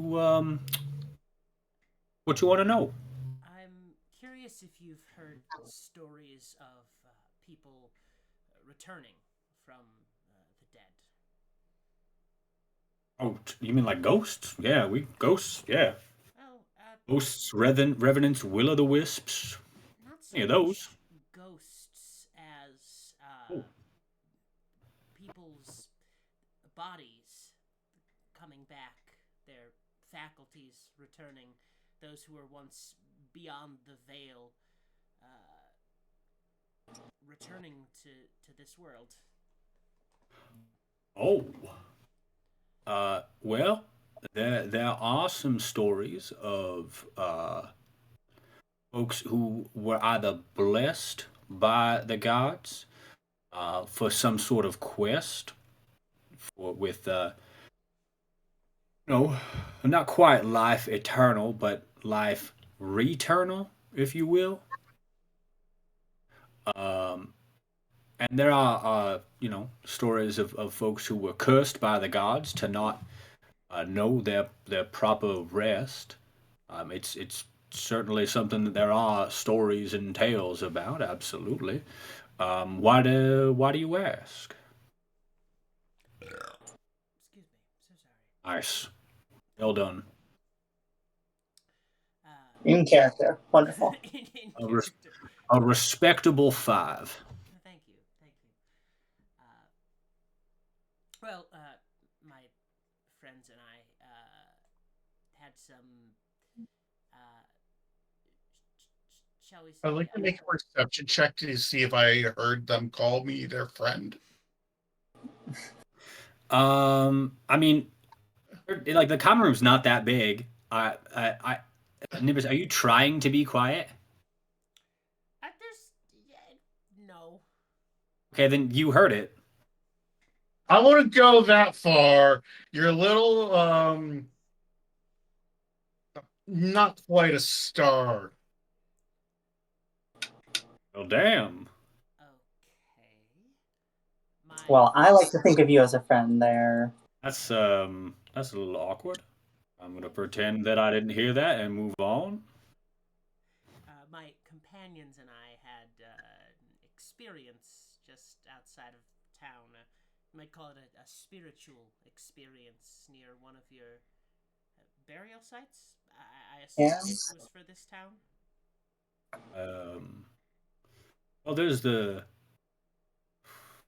I mean, the town's burial site is over, and he points in the exact opposite direction of where you came from. We got a can and a small burial plot over there for those with the wherewithal in the family to dig it for them. Sometimes the soil's soft enough that we can manage, but um, it's over that way, the exact opposite direction of where you were. Where did you see this burial site? Oh. Well, not that way. Was it a like a cemetery, like some of them more religious folks have the newer ones that have been coming in, or is it was it like a can, like a stone mound? Yeah, that one. Yeah. Where did you see it? Back up the road near the little ways past the that giant tree. There's no burial grounds over there. There's the hill, There hasn't or been in the anyone back, and buried there's up there for the 50 cliff. But Sorry. no, what did you say? I said there hasn't been anyone buried up there for 50 years. No, but he tells you that listen, I ain't the oldest person in town certainly, but I would be willing to say that I'm the most well read and the most widely traveled of the folks here, and There's no burial ground over by the tree. I mean, there's the tree and there's the cliffs nearby, and there's some hills in the back, some dales, but burial ground back there. You sure that's where you were? Man, we must. Yeah, I low key like kick Nimbus under the. I assume we're like standing at the bar and just go. We must be mistaken. I think we're coming from the other way. No, we were definitely. Oh, ow, it's another kick. Right, yeah, sure, yeah. Are you okay? Did you stub your toe? Yeah, just it happens. Gotta go easy on that whiskey. It hits hard. What can you tell us about that big old tree? It seemed very special. Um, well, legend has it that long ago, some few hundred years, original people of Eri worshipped that tree as not a god per se, but more as a bridge between our world and the world of spirits, as it were. What some might call the land of the Fae. Um, couldn't tell you what those people were called or where they went, but uh, a lot of folks like to use that tree out there as a good napping spot at the end of a long day. Necking spot. Oh, napping. Napping spot. Hey, keep your mind out of the cesspit. This is hardly the gutter. Um, and a lot of folks who take a nap under that tree do report, um, have said, I should say, that they woke up feeling far more refreshed than they usually do after a nap. But you know, got some legends and stories, but it's all from long, long ago.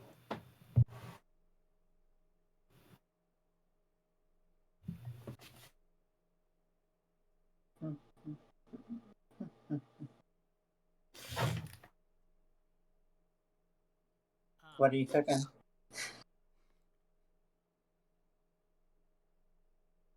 Jeremiah, what are you cooking? Oh, what am I? I'm making some chili. We had some goat come in. We do the skinning and the everything here. Folks send over the animals, and then we handle all the processing over here. So we've got some goat, and I ground it up, and I made a chili with some beans from the nearby fields, and some potatoes and carrots and whatnot. So we got ourselves a nice chili. It should be ready around the time folks come in from the fields, around 5:36 or so.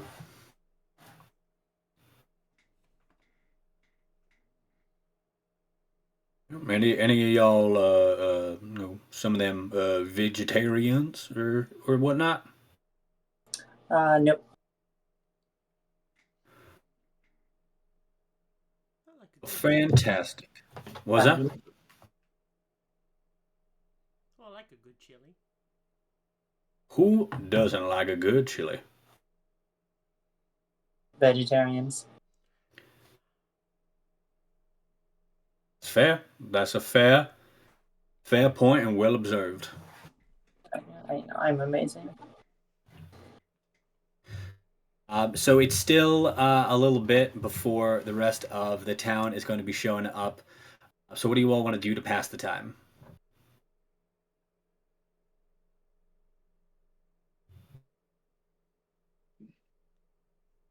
I'm going to pull out my pan flute and start playing. Okay. You start playing a jaunty little tune. Jeremiah's in the back in the kitchen doing some work on the chili, adding some seasonings and such. You just play a nice little. What kind of song are you playing? Like jaunty, sad, um, random nonsense? Random nonsense. Okay, yeah, you play some random nonsense. Everyone seems to Weird enjoy Al it. songs. play some parody songs of local folk tales. Mm-hmm. Yeah. All right. Anyone else want to be doing anything in this time while you wait for the rest of the town to show up?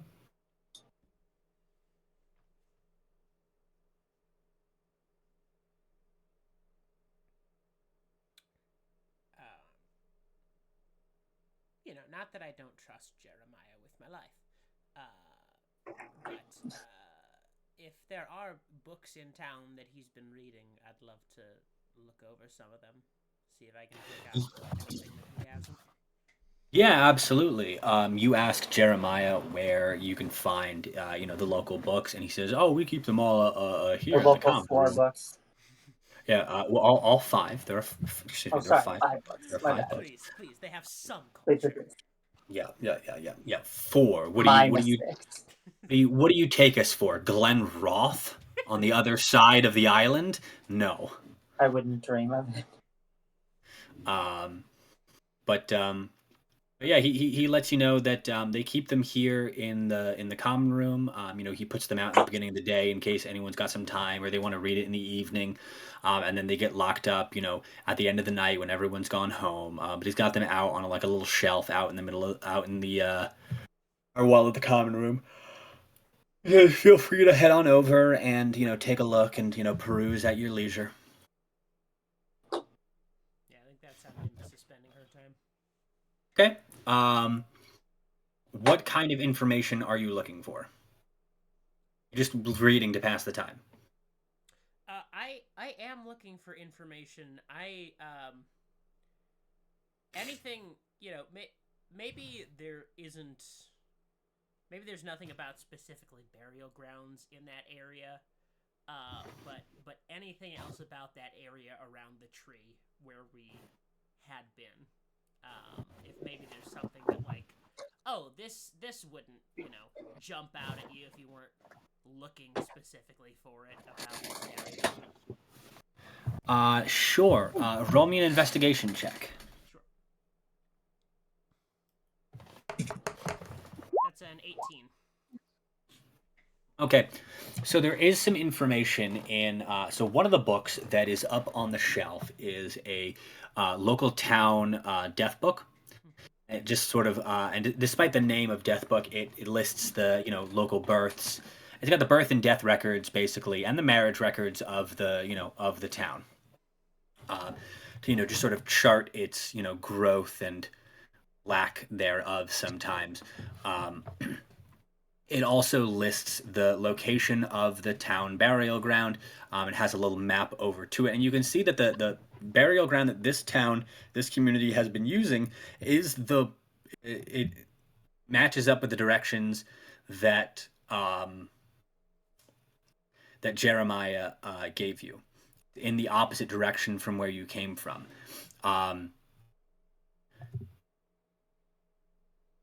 You do find in another book, it appears to be a sort of almost like a bestiary of local folklore. You do find some information about the big tree over on the side, and you see that there are a few stories connecting that tree with the local spirit world, as if the tree itself is some kind of focal point for spiritual energy. And at certain points in the year, when the veil between worlds is thinner, like around Samhain and Mary Lwyd, and the solstices and equinoxes, it seems, people have reported seeing strange, balls of light floating in the area, or possibly, some kind of shade or spirit. There's even one story that you see of a banshee that was in the area, but there's only the one story about anything, that could potentially be harmful. Everything else seems relatively benign.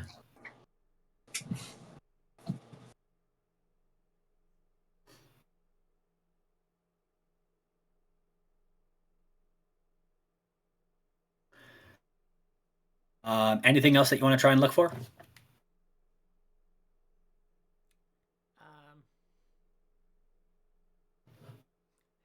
those cows? Were those normal? What, the cows out in the by the tree? Yeah. That's just a grazing ground for the local farms.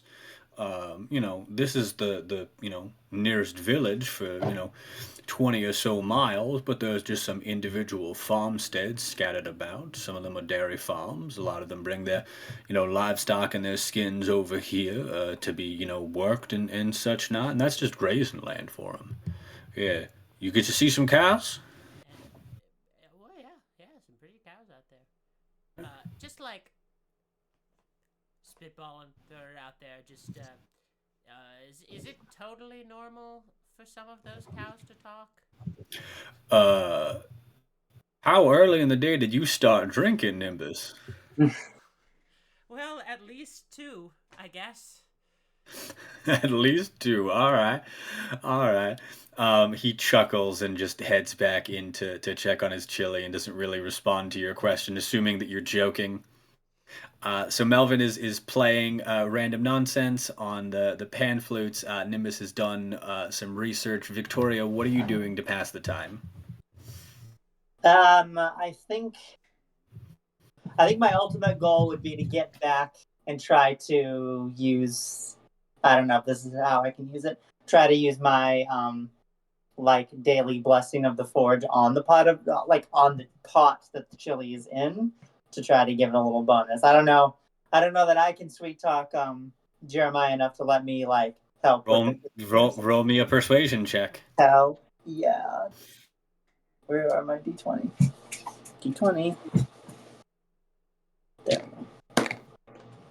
And 12 plus. Oh God, where's my character sheet?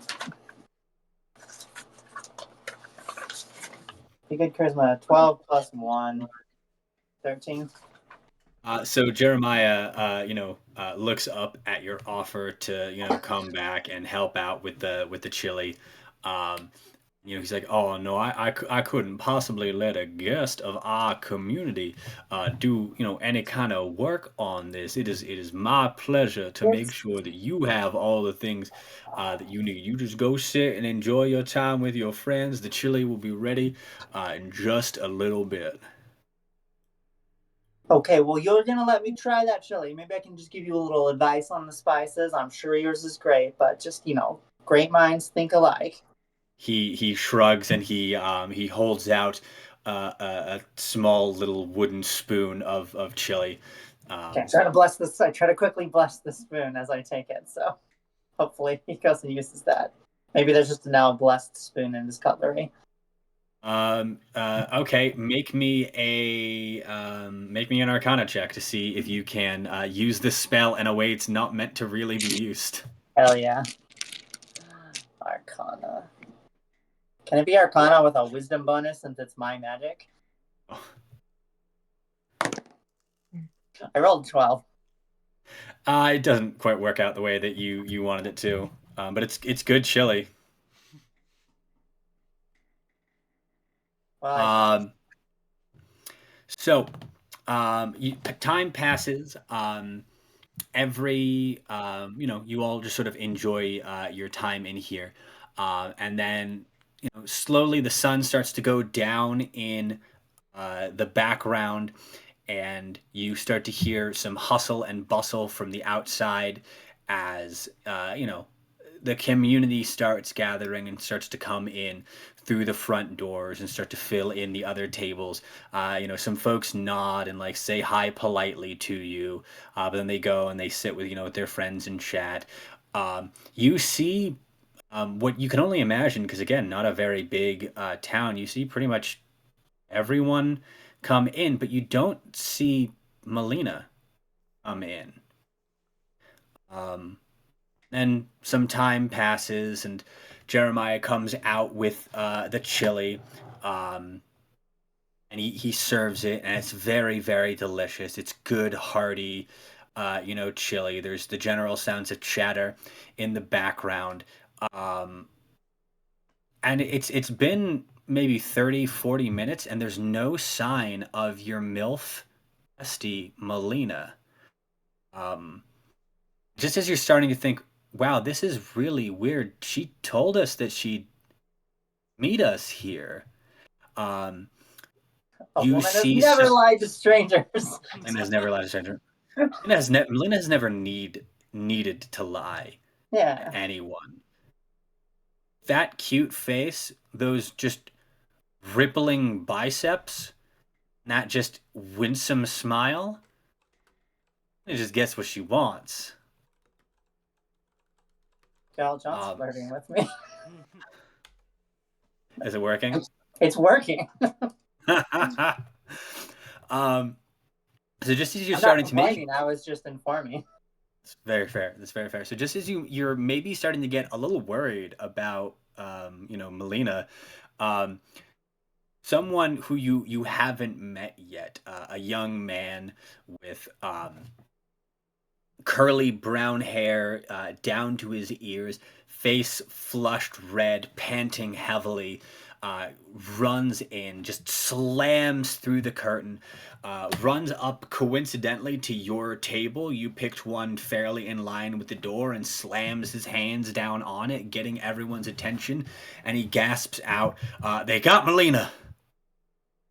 Got her. She was taken." That's where we're going to end for tonight. Dun dun dun. Boy, Not the MILF. not the middle. Not the mill. Thank you, damn you, everyone. no. That we willed into existence. Thank you, everyone, for joining We us. willed into existence. I willed that MILF into existence. That's true. That's true. Ben willed it by asking, "Are there milfs?" and then rolling. Which is a I've seen TikTok videos about an old wizard man always rolling for milfs when they do D&D, and I don't know if you stole it from there, but whether you did or not, I do love that bit. I may have seen it at some point, or it may have been an independent thought. I don't know. I just Fair. wanted to rhyme something with Milfer. That's on brand. Thank you, everyone, so much for joining us for episode 5 of A Glasgow Kiss. Let us take it around the horn again, starting with Jubilee. I'm Jubilee. I'm Titan of Joy on TikTok. You can find me there, and you can also find me in John's campaigns and John's dreams, apparently. Yes. Next up is going to be yes to both of those. Next up is going to be Ben. I'm Ben, Brotherhood of Evil Gays on TikTok. You can find Ian and I here on Tuesday for Broken Divinity, where last time we left on quite a cliffhanger. And you can find Ian and I here on Saturday for Trans Tales Presents Gender Quest Season 2 Cyber Shock, where we left on quite a cliffhanger on Saturday. And Transtale season 2, by the way, I was there when they were recording episode 1, and holy shit! did you end up watching it yet? I have not had the chance to watch it yet, but even like just hearing basically half of it out of the corner of my ear is so fucking funny and good. Oh, we are so funny. We are the tallest D&D stream out there. So true. True, everyone's over 6 foot tall, and then Cole. And Cole. Cole, bringing the average down of the height. Yes, no, Cole is a delight. We love her. Ian? Hi, my name is Ian. Wow, it's Ian. On all of these social medias, I use she, they pronouns. And yes, check me and Ben out in all of those D&D things that they mentioned. Also, check out Ben and John and me in an upcoming 5-shot D&D campaign called What If Bigfoot Had a Gun, to be streamed here on Trans Tales on our off Sundays from this campaign. We're starting in May. It's gonna be great. You need to know nothing other than the fact that Bigfoot will have a gun. And I, as always, am your disaster tour guide, your dice boss, your dungeon daddy, John. You can find me on TikTok at The History Wizard or on Instagram at _history_wizard. You can also find me starting in May on this 5-shot What If Bigfoot Had a Gun. I have a gun. I'm not Bigfoot, who knows? You'll have to tune in to find out whether or not I'm Bigfoot. Dun dun dun. Dun dun. Again, thank you all so much for being with us today. We'll see you again in about 2 weeks. We'll still be shy, I believe, just one person for that week. We're going to keep going regardless of the shorter cast because the shenanigans are too good and the bits are too high. But we should have our full cast of characters back with us by May. So stick with our reduced cast until then. And hopefully, the 4 of you don't all die in 2 weeks. I can't make any promises. I'm gonna have to rebalance all of my combat encounters. Goodbye. Bye. Bye.